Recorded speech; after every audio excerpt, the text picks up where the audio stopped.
going into the magic place. Well, we're finally here. We're walking in the famous Mirror Lake in Quebec. We woke up at 5:30 this morning. I was at Fred's for 6, and we had about an hour and 45-minute drive. Packed all our gear on our backs, and we got a 1.5 kilometer walk in Yamaska Park in Granby area. This lake has strictly mirrors, Israeli strain to be exact. Not just any like river mirror. It's like a European mirror that was stocked here back in, I don't know, the 70s or 80s maybe, when they dammed the lake and flooded everything. I guess they put them in to help keep it clean, but yeah, it's like a Dale Hollow that we have right in here in Quebec. No commons, just mirrors. So we hope to get on a few today. We have maybe a little over half of the walk done, and get set up and hopefully be on the fish soon.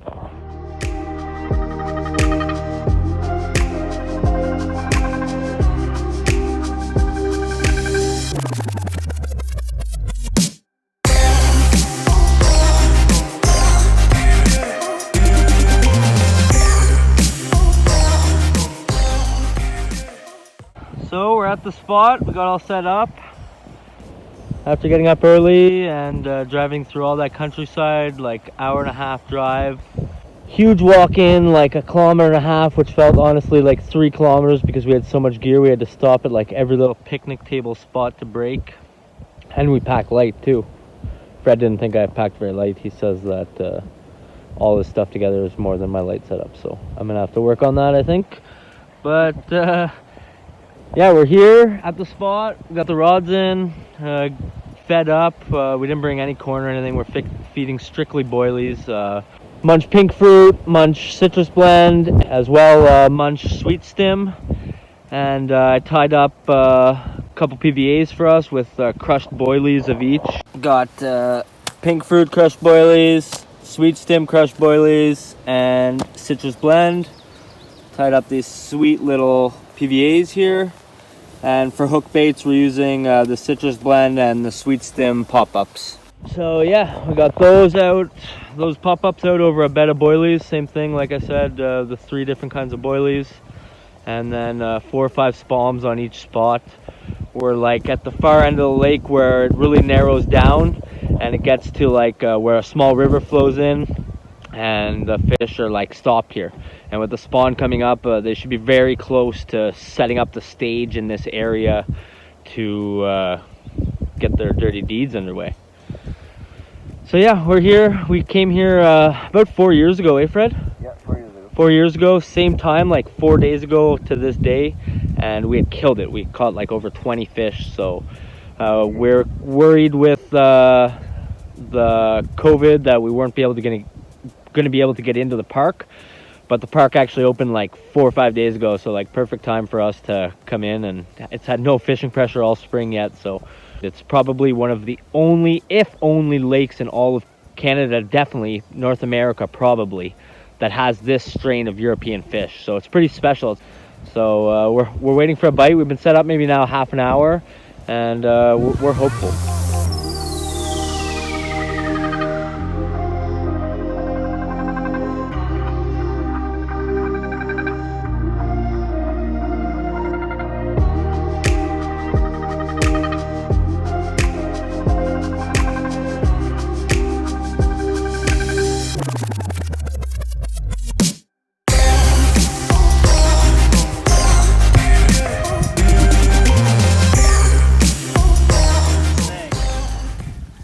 Really big.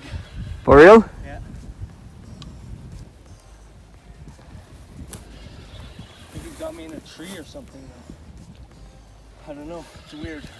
It might be a turtle. If it's a turtle, I go for broke, man. Like not one head shake or nothing. Huge turtle. Snapping turtle? Oh yeah. Do you have a long nose? I have a stick. Oh, perfect. Perfect. Damn! That's not what we wanted. We were sure it was a fish, man. Just like the nail in the coffin, like you're blinking and you get the turtle just as you pack. God damn it. After blanking on our first session in Mirror Lake, a few weeks later we decided to go back. With the lake being so big, almost 5 kilometers long, we decided to bring the boat and fish spots that nobody usually went to. With a small island right in front of the parking, we decided it'd be a good spot to start, with a big bay on one side and deep water off the other side. We almost had all the bases covered. Well, we're back. We just made the drive, 2 hours all the way to Granby, and we blew up the boat, got everything ready. We went and looked at a spot that we'd been eyeing on Google Maps, a small creek that flows in, but it was very shallow, almost too shallow, 2.5, 3 feet. So when we were passing the spot, we had come by this little island that we're in front of, and it's almost like a bay on the backside of the island here where we're going, but there's a small trench you can see here, and it's 4.7, 5 feet of water, and it comes up very fast up into 2 feet. So we're gonna put a rod very close here on the margin, maybe like honestly 10 meters off the shore and 30 meters from where we're fishing. And then just back here where that point finishes on the backside is like the main channel, and it drops very fast to about 11 feet and then steadies right out. When we were coming up that, we noticed a bunch of big marks on the sonar. So there's really not any other big fish in here. There's chain pickerel, bass, perch, sunfish. So I'm guessing that they had to be carp. So we're gonna try to cover both bases and have a shallow rod in the margin and a deeper rod, bait up both spots. I got the AquaView camera. We're gonna check the spots. And I made like this crazy mix for them with like boilies and corn and like tri-sweet juice and like some pineapple juice. So I just have like, honestly, they call them polyballs, but it's a styrofoam float that you get from the dollar store. I usually put a lead clip on here, so if it gets tangled with a fish, the lead will just drop and just this will be hanging. In my last video, I actually brought in a pretty big fish all the way to shore that tangled in the polyball. But it's a great way to mark spots without having to have a rod with a line all the way to where your spot's being marked. You just have to be careful when you're bringing in the fish that they don't get tangled. So the marker buoy's right there. We're gonna start off pretty light. I got some method in here and like some grain and stuff, but we're just gonna put a light amount. There's a lot of big turtles. We were here a couple weeks ago and blanked, but I caught like a 25-pound snapping turtle. So all day we were being harassed by them. And so we tried to find a spot with little access to deeper water and not as much wood around, so there'd be less turtles. Check this out. That's the milky goodness. Got some boilies on there.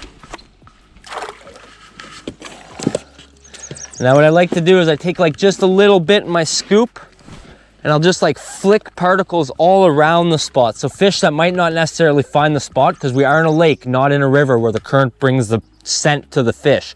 The fish actually have to find the bait. I'll just put small little bits of corn and leading up to where the spot is so that they can find it a little better.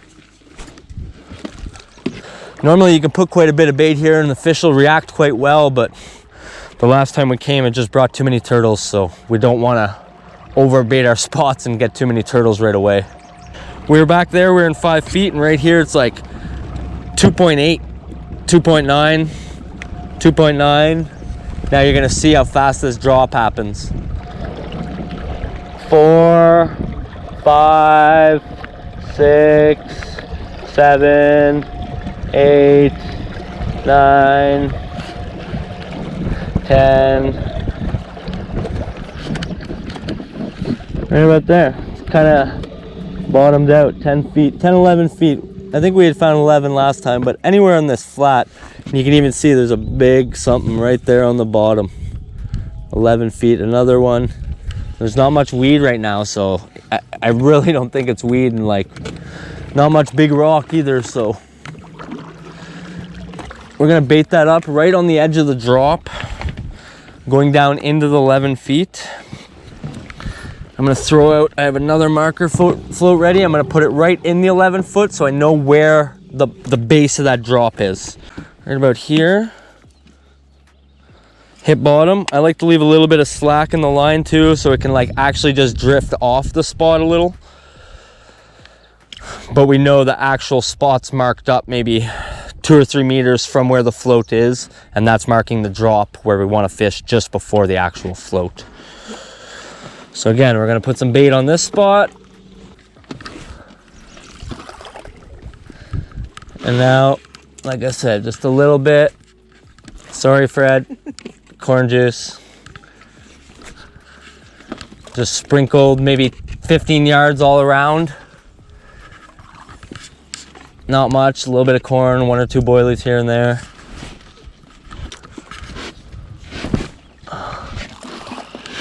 There we go. That's it. We are going back to shore. We're gonna get all the rods tied up, get the bank sticks out in the water, and hopefully it doesn't take too long. We have the boat, but I don't think we're really gonna need it to land any fish because there's no snags. We could even fish drop back leads if we needed to, if there was boat traffic, but on a day like today, it's a little bit cold. I don't think we'll have too much trouble. So I'm gonna see you guys soon. We're gonna get the rods out and get set up, and hopefully be back at you guys with a fish shortly.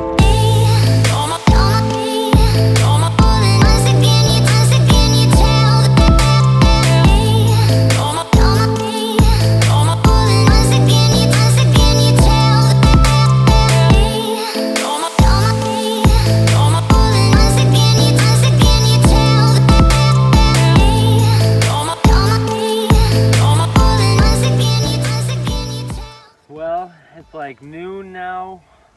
We've done a few recasts, keeping on the same spots that we had pre-baited. We actually saw a fish like within like 10 yards of us in like 1.5 feet of water, a big wake.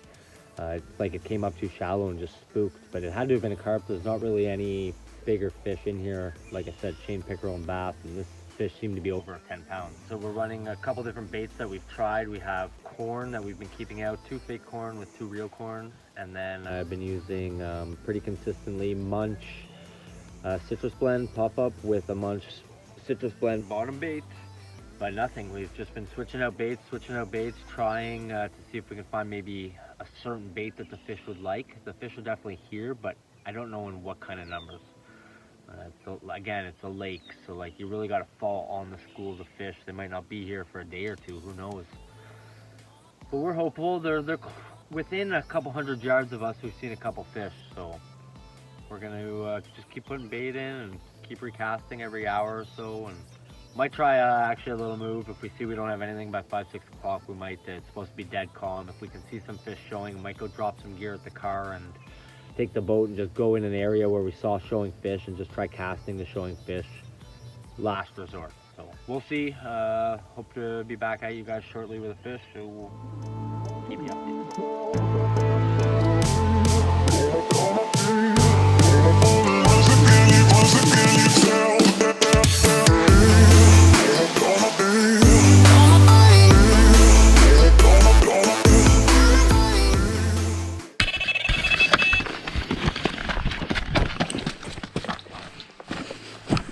That's a big boilie too.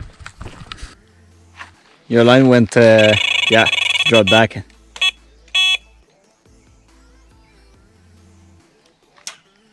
Nothing. Oh no, I got him. Okay. It's a little one, I think. Like a super Yeah. baby one. Like super mega baby? Yeah. Oh, it's about butt. On somebody else's cage feeder. With not even knowing that there was catfish in the lake, we decided to head home shortly after, regrouping and getting a game plan together for a future session in coming weeks. I hope everybody enjoyed the video and help support the channel by throwing a like our way and hitting that subscribe button if you already haven't. Till next time.